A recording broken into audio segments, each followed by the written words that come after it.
Hello, readers. This is Mrs. Walls, and I am going to read to you my favorite book. My favorite book is the BFG, and this book is so full of adventure. I have read it so many times. So if you've already read it before, welcome back to such a wonderful book. If you haven't read this book before, welcome. Get ready to use your imagination and enjoy the book. This is a chapter book, so it's going to take a couple videos for you to listen to the entire story. So I have the table of contents here that shows all the chapters. So when you watch the video that says the author, then you'll know that's the last chapter. It does give you a list of the characters in the book, and it's split between humans and giants. So the humans of this book are the Queen of England, Mary, the Queen's maid, Mr. Tibbs, the palace butler, the head of the army, the head of the Air Force, and of course, Sophie, an orphan.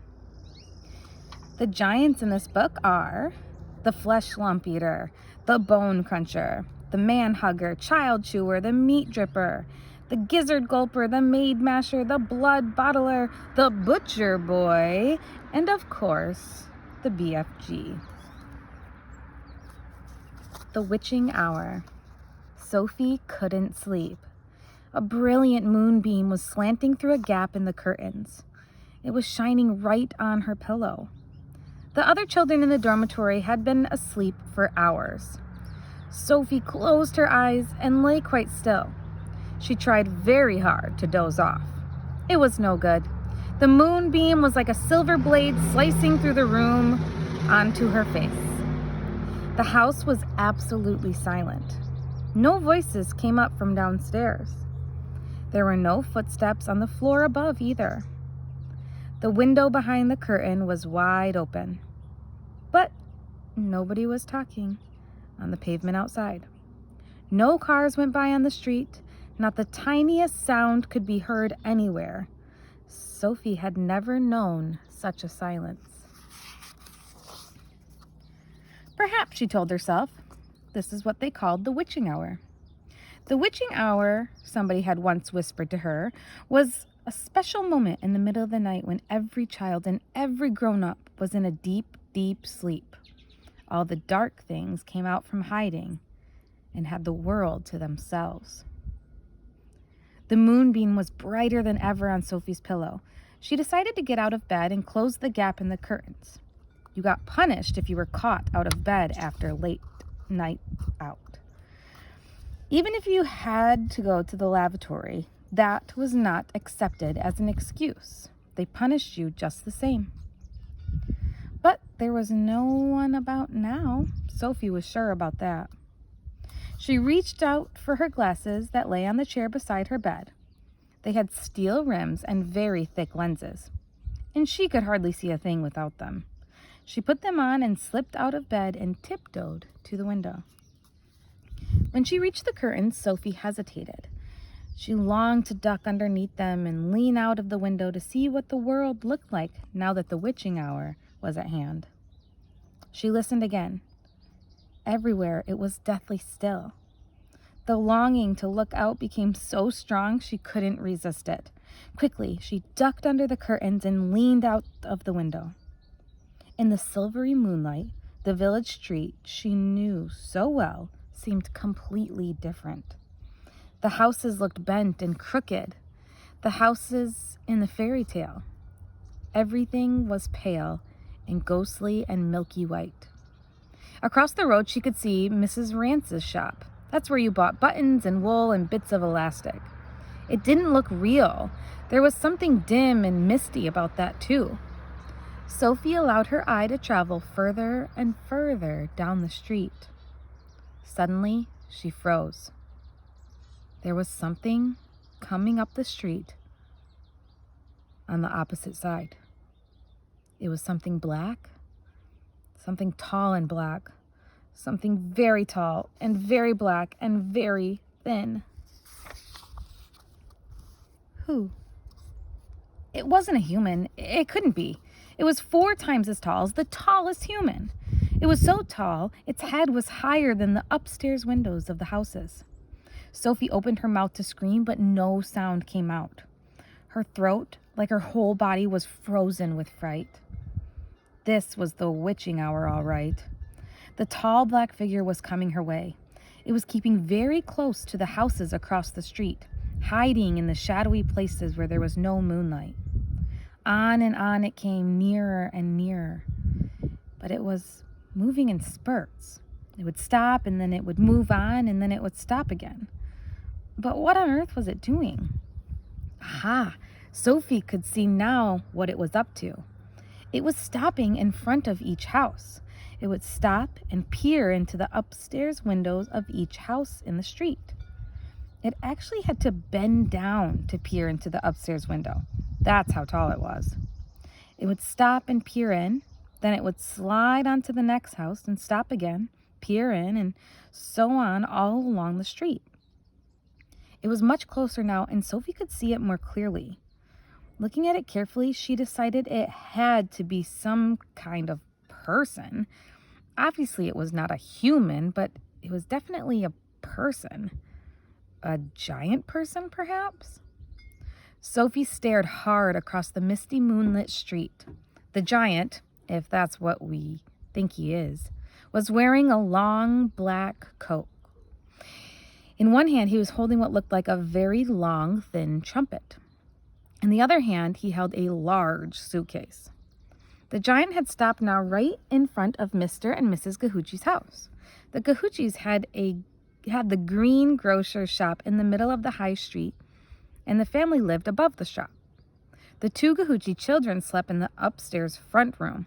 Sophie knew that. The giant was peering through the window into the room where Michael and Jane Gahuchi were sleeping. From across the street, Sophie watched and held her breath. She saw the giant step back a pace, put the suitcase down on the pavement. He bent over and opened the suitcase. He took something out of it. It looked like a glass jar, one of those square ones with the screw top. He unscrewed the top of the jar and poured what was in it into the end of the long trumpet thing. Sophie watched, trembling. She saw the giant straighten up again, and she saw him poke the trumpet in through the open upstairs window of the room where the Gahuchi children were sleeping. She saw the giant take a deep breath and, whoof, he blew through the trumpet. No noise came out, but it was obvious to Sophie that whatever had been in the jar had now been blown through the trumpet and into the Gahuchi children's bedroom. What could it be? As the giant withdrew the trumpet from the window and bent down to pick up the suitcase, he happened to turn his head and glance across the street. In the moonlight, Sophie caught a glimpse of an enormous, long, pale, wrinkly face with the most enormous ears. The nose was as sharp as a knife, and above the nose were two bright, flashing eyes. And the eyes were staring straight at Sophie. There was a fierce and devilish look about them. Sophie gave a yelp and pulled back from the window. She flew across the dormitory and jumped into her bed and hid under the blanket. And there she crouched, still as a mouse, and tingling all over. The snatch. Under the blanket, Sophie waited. After a minute or so, she lifted a corner of the blanket and peeped out. For the second time that night, her blood froze to ice, and she wanted to scream, but no sound came out. There at the window, with the curtains pushed aside, was the enormous, long, pale, wrinkly face of the giant person staring in. The flashing black eyes were fixed on Sophie's bed. The next moment, a huge hand with pale fingers came snaking in through the window. This was followed by an arm as thick as a tree trunk, and the arm, the hand, and the fingers were reaching out across the room towards Sophie's bed.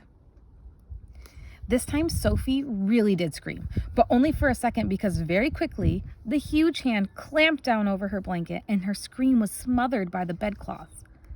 Sophie, crouching underneath the blanket, felt strong fingertips grasping hold of her, and then she was lifted up from her bed, blanket and all, and whisked out of the window. If you can think of anything more terrifying than that happening to you in the middle of the night, then let's hear about it. The awful thing was that Sophie knew exactly what was going on, although she couldn't see it happening. She knew that the monster, or giant, with the enormous long, pale, wrinkly face and dangerous eyes had plucked her from her bed in the middle of the witching hour and was now carrying her out through the window smothered in a blanket. What actually happened next was this. When the giant had got Sophie outside, he arranged the blanket so that he could grasp all the four corners of it once in his huge hands, and Sophie was imprisoned inside it. In the other hand, he seized the suitcase and the long trumpet thing, and off he ran. Sophie, by squirming around inside the blanket, managed to push her head to the top through a little gap just below the giant's hand. She stared around her. She saw the village houses rushing by on both sides. The giant was sprinting down the high street. He was running so fast, his black cloak was streaming out behind him like the wings of a bird. Each stride he took was as long as a tennis court. Out of the village he ran, and soon they were racing across the moonlit fields. The hedges dividing the fields were no problem to the giant. He simply strode over them. A wide river appeared in his path. He crossed it in one flying stride. Sophie crouched in the blanket, peering out. She was being bumped against the giant's leg like a sack of potatoes. Over the fields and hedges and rivers they went, and after a while, a frightening thought came into Sophie's head. The giant is running fast, she told herself, because he is hungry and he wants to get home as quickly as possible, and then he'll have me for breakfast.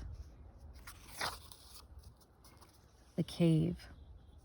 The giant ran on and on, but now a curious change took place in his way of running. He seemed suddenly to go into a higher gear. Faster and faster he went, and soon he was traveling at such a speed that the landscape became blurred. The wind stung Sophie's cheeks. It made her eyes water. It whipped her head back and whistled in her ears. She could no longer feel the giant's feet touching the ground.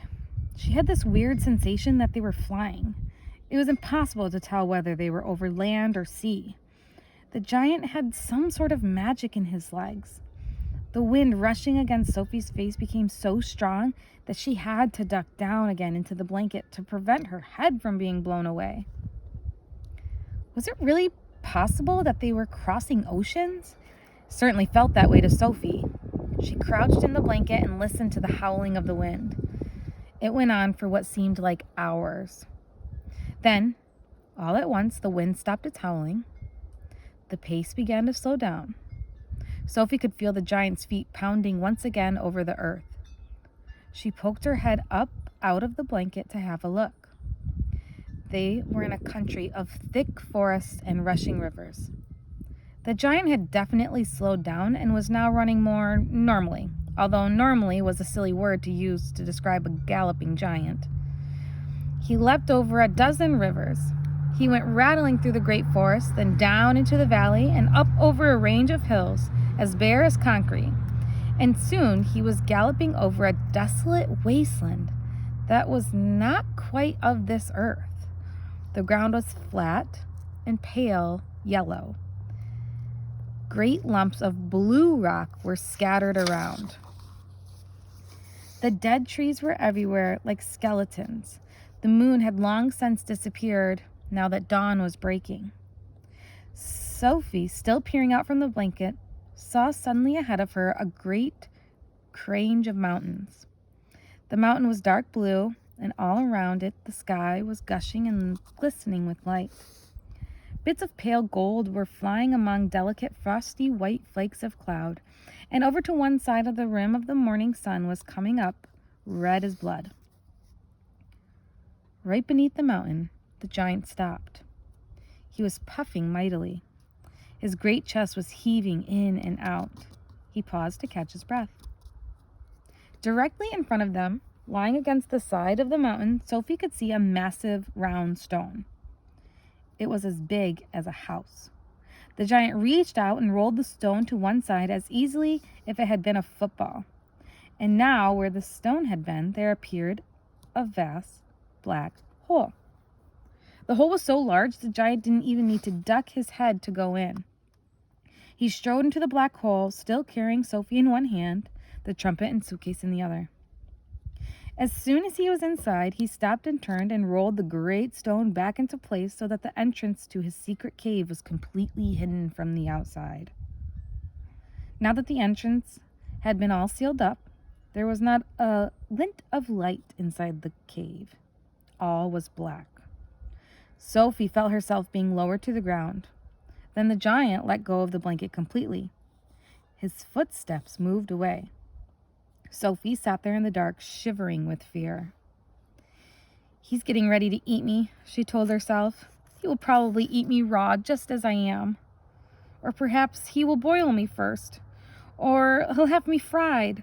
Or he'll drop me like a rash of bacon in some gigantic frying pan sizzling with fat." A blaze of light suddenly lit up the whole place. Sophie blinked and stared. How small Sophie is compared. She saw an enormous cavern with a high rocky roof.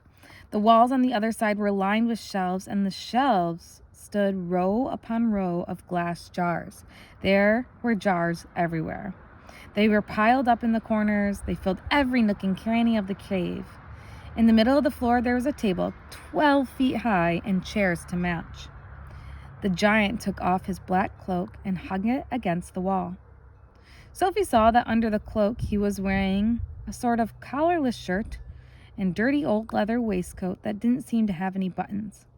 His trousers were faded green and were far too short on his legs. On his bare feet, he was wearing a pair of ridiculous sandals that for some reason had holes cut along each side, with a large hole at the end where his toes stuck out. Sophie, crouching on the floor of the cave in her nightie, gazed back at him through thick, steel-rimmed glasses. She was trembling like a leaf in the wind, and a finger of ice was running up and down the length of her spine. "Ha!" shouted the giant, walking forward and rubbing his hands together. "What has us got here?"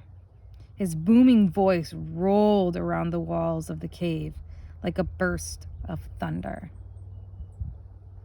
Before we meet the BFG, you're going to have to come back for the next video. Thanks for reading with me, readers.